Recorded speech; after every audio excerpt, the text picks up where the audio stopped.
네, 이번 시간은 뉴스앤 파워 인터뷰 코너입니다. 새 정부 출범이 이제 2주 정도 남은 상황에서 여야 간의 갈등은 더욱더 깊어지고 있는 상황인데요.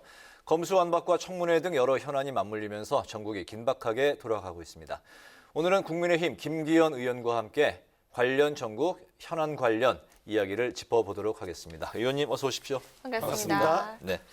그 원내대표직을 이제 내려놓으신 지가 이제 한 20일 정도 이제 되셨는데 그동안 어떻게 좀 재충전 시간을 가지셨습니까? 어떻게 보내셨습니까? 예, 그 사실 지난 1년 동안 특히 저희들이 야당 시절에 대통령 선거를 치렀기 때문에 엄청난 이 에너지를 소비했습니다. 네. 그러다 보니까 좀 많이 탈진해 있긴 했는데요. 이제 뭐 좀 그 신체적으로 그렇지만 컨텐츠도 좀 채워야 되겠다. 그동안 계속해서 공부하고 뭔가 미래의 비전을 연구하고 할 시간들이 없어서 이제 그런 컨텐츠를 채우는 재충전의 시간을 지금 가지고 있습니다. 네. 원내대표 이제 퇴임 소회로 21대 국회 출범 1년 만에 원 구성을 정상적으로 합의 타결하고 또 국회 운영을 정상화시켰다 이렇게 이제 말씀을 하셨는데 그 재임 당시 이제 그 대선 국면에서 고비마다 당 내용을 이제 봉합하고 또 승리로 이끈 1등 공신이다 이제 이런 평가를 받고 계십니다. 이제 그 2주 뒤면 윤석열 정부가 이제 새롭게 출범을 하는데 출범 준비와 또 그리고 인수위 과정 어떻게 지금 성공적으로 잘 진행되고 있다고 보십니까? 이번 그 윤석열 정부의 인수위는 뭐 그동안 많은 인수위들이 자범들이 많이 있었습니다. 뭐 여러 가지 뭐 구설수에 휘말리기도 했는데 그런 면에서 보면 굉장히 아주 무난하게 조용하게 잘 마무리를 했다고 보고요. 합리적으로 매우 실용적으로 현안들을 정리를 했다 이렇게 판단을 하고 있습니다. 다만 이제 어려움이 있는 것은 이게 우리 소수당이다 보니까 여당이면서도 소수당이다 보니까 뭐 우선 당장 이번 그 4월 국회나 올 국회에 처리해야 될 법안들을 만들어내고 그것을 국회에 상정을 시켜야 되는데 민주당이 무작정 그냥 뭐 저희들 거라면 그럼 다 반대하겠다는 그런 아주 이게 발목 잡기 그런 형태를 보이고 있어서 이게 조금 난감하다. 그래서 뭐 정부 조직 같은 것도 당장 지금 손을 대기 어려운 그런 상태에 있고요. 또 추경도 마찬가지인데 지금 자영업자 소상공인들이 많이 어렵기 때문에 그에 대한 추경을 편성하자고 요청했음에도 불구하고 지금 현재는 이제 민주당 정권이지 않습니까? 예산 네. 편성권이 저희들에게 없거든요. 그리고 민주당 정권에서 편성 못하겠다 나오고 있고 우리가 또 소수당이다 보니까 그걸 추진할 수 있는 힘이 없어서 부득이 이제 대통령이 취임하고 난 다음에 추경을 처리해야 되는 이런 어려움들을 겪고 있습니다. 제 생각으로는 민주당에서 아무리 다수당이라 하더라도 민생 문제에 대해서 있어서만큼은 좀 이게 사안을 너무 정쟁적 사안으로 보지 않았으면 좋겠다. 그럼 충고의 말씀을 드리고 싶습니다. 네, 하지만 국회 상황은 좀 녹록지 않아 보이는데요. 당장 한덕수 국무총리 후보자 첫 인사청문회부터 파행이 되고 다음 달 2, 3일로 연기가 됐습니다. 민주당과 정의당은 한 후보자가 이낙연, 정세균 그리고 김부겸 총리보다 의혹이 10배는 더 많은 후보인데도 불구하고 이거 자료 제출이 불성실한 거 아니냐 이렇게 주장을 하고 있고요. 또 청문회를 보이콧한 상황인데 지금 이 상황 어떻게 바라보고 계십니까? 뭐 제가 보건대는 민주당은 무조건 반대할 겁니다. 악착같이 한덕수를 이 국회 청문회뿐만 아니라 국회 본회의 표결에서 통과를 시켜야 되거든요. 자신들이 다수당이기 때문에 자신들이 반대하면 통과가 안 됩니다. 그렇게 해서 끝까지 윤석열 정부의 성공적인 출범을 가로막을 위한 명확한 의지를 저는 가지고 있다고 판단하고 있고요. 자료 조치를 얘기하는데 부모님들이 40년 전에 28년 전에 돌아가셨습니다. 부친 모친이요. 40년 전 28년 전에 돌아가신 부친 모친 부모님들이 부동산 거래 내역을 내놓으란답니다. 이게 이게 총리하고 무슨 상관이 있습니까? 1970년대에 이분이 사무관으로 임용되었는데요. 1970년 같으면 50년 전 얘기입니다. 50년 전부터 지금까지 봉급 내역을 내놓으랍니다. 아니 이게 무슨 청문회와 무슨 상관이 있습니까? 20년 동안 가족들이 공항에서 면세점 뭘 샀는지 20년 동안 내놓으랍니다. 아니 면세점에서 뭘 샀는지 20년 동안 왜 필요합니까? 이거 자기들이 요구한 자료가 보니까 1099건이라 그러는데요. 문재인 정부의 총리들 보니까 그 통계보다도 서너 배 더 많은 자료를 내놓으라 한답니다. 이게 무슨 청문회가 아니고 무작정 발목 잡기다, 넘어뜨리기다 하는 거죠. 정세균 총리를 한번 보시면 정세균 총리 후보자의 경우에 자료 제출 비율이 60.7%밖에 안 되었습니다. 황교안 후보 이거는 약 78%를 제출했거든요. 2014년, 2015년도에 정세균 총리 경우는요, 후보 시절에 총 교부액보다 카드 기부액이 더 많다. 소득세 탈루 의혹이 있다. 그런데 결국 세금 납부 자료 제출 안 했습니다. 다수당이니까 계속해서 이런 식으로 막 밀어붙이고 있는 거죠. 그뿐이니까 뭐 이 장관 후보자들도 많습니다. 박영선 장관, 이인영 장관, 추미애 법무부 장관 이런 분들 수두룩합니다만 청문회 과정에서 제가 기억하기로는 역대 이명박, 박근혜 그 이전에 노무현 정부까지 다 포함해서 이 3대 정부에서 이거 처리했던 인사청문회 그때보다도 5년 동안 문재인 정부 시절에 그러니까 야당의 반대에도 불구하고 임명한 것이 더 많았다. 34 건인가 되는 것으로 제가 기억하는데요. 자신들이야말로 무자격자 막 내놓고 다수당이라고 해서 막 밀어붙여서 자료 제출 안 하고 해놔놓고 내로남불도 정말 지나치다. 아니 30년 전에 돌아가신 부모님 부동산 그림 내기 왜 필요합니까? 이런 식으로 하시면 국민들에게서 정말 지탄받을 것이라는 말씀을 드립니다. 네. 그 윤석열 정부 1기 그 내각 그 후보자들도 자녀 특혜 또 부동산 관련 의혹 등이 이제 제기되고 있는 상황인데 그 민주당은 그 말씀하셨던 그 한덕수 총리 후보자 외에도 정호영, 한동훈 후보는 반드시 그 낙마를 시키겠다는 그런 입장인데요. 이렇게 그 집중 타겟이 된 그 새 후보자 그 의원님께서는 어떻게 평가하십니까?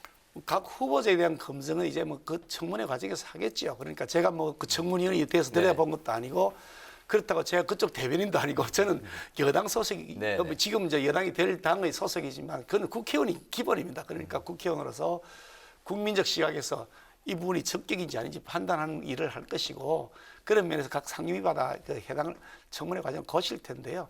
청문회 과정 거치는 걸 보시면 되고요. 그동안 이 문재인 정권 처음 출범할 때요. 이게 언론 제목입니다. 보십시오. 2017년도 7월 달에 나온 언론 기사인데요. 문재인 정부의 내각 후보자 18명 중에 무려 13명이 5대 비리 원칙에 해당된다. 이런 기사 제목이 떠 있습니다. 그러니까 이게 뭐 완벽한 사람들이 어디 있겠습니까? 나름대로 여러 가지 뭐 좀 흠집이 있을 수 있겠지만 그것이 결정적인 하자인 것이냐. 그건 국민적 시각에서 판단하는 것이고요. 각 후보자들이 설명하는 거 들으면 되는 것이고 그에 따라서 국민적 판단을 하면 되는 것인데 한동훈 후보자에 대해서 반대하는 것은 정말 저는 웃기기 짝이 없다고 생각합니다. 뭔 하자가 있는지를 모르겠습니다. 그냥 윤석열 대통령과 당선인과 친하다. 친하면 장관하면 안 됩니까? 나는 도대체 무슨 기준으로 반대하는지 모르겠는데 법무부 장관 박범계 그 사람이 후보자 시절에 장관 추천됐을 때 형사 피고인입니다. 지금도 재판 받고 있습니다. 폭력죄로 해가지고요. 형사 법정에서 재판을 받고 있는 피고인입니다. 그런 사람을 법무부 장관을 시킨 겁니다. 아니 그 말 됩니까? 그뿐입니까? 조국 장관 그런 사람 도저히 말이 안 된다는 사람인데 대통령이 그냥 임명했지 않습니까? 그런 사람들 당원 다 시켜놔놓고 지금 아무 하자도 없고 그야말로 법과 원칙에 따라서 법 집행을 해왔던 그냥 검사 뿌리의 사람을 대통령 당선인과 친하다는 사이로 반대하겠다. 무조건 낙마시키겠다. 이렇게 해서 양심이 있는 행동이라 할 수 있겠습니까? 저는 부끄럽다고 생각합니다. 네, 또 청문 전국에서 뜨거운 감자 바로 검수완박 법안인데요. 국민의힘이 민주당과 또 검수완박 중재안에 합의했다가 다시 재논의 입장으로 돌아서면서 폭풍이 이어지고 있는데 또 법조계에 몸을 담으셨던 만큼 이번 중재안에 대해서 어떤 입장을 가지고 계신지 듣겠습니다. 저는 사실 이 검수완박법에 대해서 처음부터 지금까지 일관되게 반대해왔고 이런 형태로 하는 것은 옳지 않다. 특히 공수처를 설치한 것에 대해서는 지금까지도 강력하게 저는 공수를 폐지해야 된다고 하는 사람인데요. 검경 수사권 조정과 이게 지금 검수완박 법안 그리고 공수처 설치 법안 이것을 민주당이 그동안 검찰 개혁이라는 이름으로 그동안 진행해 왔습니다. 그런데 이 검찰 개혁 5년 내내 자기들이 검찰 개혁한다고 해놓은 결과 국민들이 좋아진 것은 하나도 없고 오히려 국민들의 불편만 더 커져 있고 그야말로 검찰 경찰을 정권의 그 하수인으로 만들었다. 사냥개처럼 만들었다는 평가가 훨씬 더 우세합니다. 실패한 개혁이었던 거죠. 개혁이 아니었습니다. 원래 검찰 장악이 목적이었죠. 그것을 5년 내내 지금 그 검수완박법 처리 안 하다가 이제 대통령 선거 지고 나니까 이거 한다 하는 거죠. 속이 빤히 보이잖아요. 내 비리 더 이상 수사하지 마라. 내가 저질렀는 게 워낙 많으니까 내 뒤가 캥긴다. 그러니까 수사권을 빼앗아가자.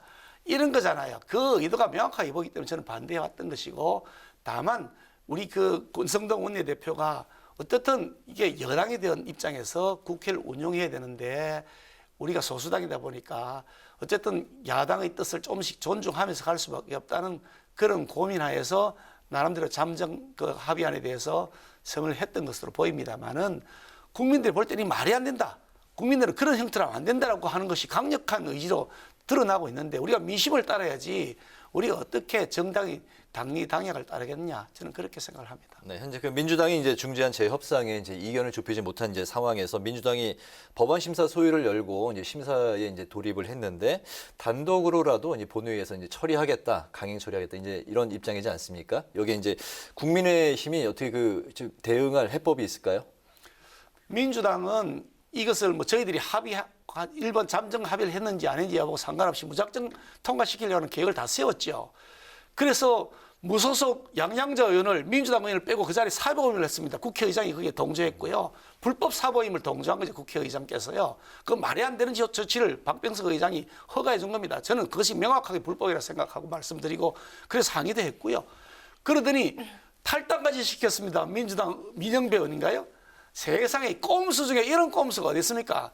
명확하게 이것을 강행 처리하겠다는 의지를 확고하게 가지고 있었기 때문에 지금도 뭐 말로 뭐 이렇게 뭐 여야 합의를 깼느니 어떠니 하지만 그거는 핑계고요. 민주당은 자신들이 뒤가 캥기기 때문에 악착같이 통과시킬 것이다. 회기 쪼개기라는 전 세계 유례가 없는 짓을 마구잡이로 해낼 것이다. 그런데 국민들이 그것을 보고서 심판할 것이다. 저는 그렇게 말씀드리고 싶습니다. 네네. 네, 그 의원께서는 지난 주말에 그 윤 당선인의 첫 울산 방문에 동행을 하셨더라고요. 근데 앞으로 윤석열 정부의 성공을 돕기 위해서 차기 뭐 당권 도전을 한다던가 또 앞으로 많은 여러 추측들이 있는데요. 정치인 김기현의 다음 목표는 무엇이고 앞으로 향후 의정 활동 계획 어떤 게 있으실지 또 마지막으로 한 말씀 여쭙겠습니다. 너무 답변하기 어려운 질문을 하셨는데 그런가요? 아직 뭐 전국 상황이 어떻게 전개될지 지금 예측할 수 있는 상황은 아닙니다만 우리 소수당이긴 하지만 여당이 된 입장에서 책임 있게 의정을 끌고 나가야 된다. 그렇게 하면 오랜 동안 그 의정 활동 경험을 했던 저희 그런 노하우들을 활용할 수 있는 장을 열어가야 되지 않겠냐. 그래서 윤석열 정부가 성공적으로 정착하고 계속해서 마칠 수 있도록 하는 역할을 해야 될 것이라고 봐서 당 내에서 제가 해야 될 책임과 역할이 있을 것이라고 보고요. 네. 국민들의 뜻과 우리 당원들의 뜻을 제가 잘 구하도록 하겠습니다. 알겠습니다. 말씀 뭐 더 하실 말씀은 없으신가요? 예, 뭐 여러 가지로 도와주셔서 감사드리고요. 우리 국민의힘이 비록 소수당이라 하지만 정말 국민들과 함께 나가도록 하겠습니다. 윤석열 정부 저는 반드시 성공시켜야 되고 그렇게 할 책임이 저에게는 저는 있다고 확신하고 있습니다. 열심히 민심과 함께 달려나가도록 할 테니까 좀 부족하더라도 때로는 질책과 함께 사랑도 베풀어 주셔서 윤석열 대통령의 성공이 앞으로 대한민국의 성공을 이끌어 나가는 그런 주축들이 될 수 있도록 도와주셨으면 하는 부탁의 말씀드립니다. 네. 원내대표 전에 그 저희 뉴스연에 출연을 하셨는데 그때보다 톤이 한 톤 높아지셨네요. 높아진 게 아니고 제가 목이 좀 쉬었습니다. 선거운동 과정에서도 그랬고요. 예. 코로나 때문에 후유증 좀 있고 목이 쉬다 보니까 이 소리 좀 높여야 소리가 아유, 나옵니다. 고생 많으십니다. 앞으로 의정 활동도 왕성한 활동도 저희가 잘 지켜보겠고요. 오늘 그 뉴스엔 파워 인터뷰는 이제 마칠 시간이 됐는데 오늘은 검수완박과 인사청문회를 둘러싼 여야 대치 전국에 대한 입장과 또 해법을 중심으로 지금까지 김기현 국민의힘 의원과 관련 이야기를 나눠봤습니다. 오늘도 말씀 잘 들었습니다. 네, 감사합니다. 고맙습니다. 수고하셨습니다.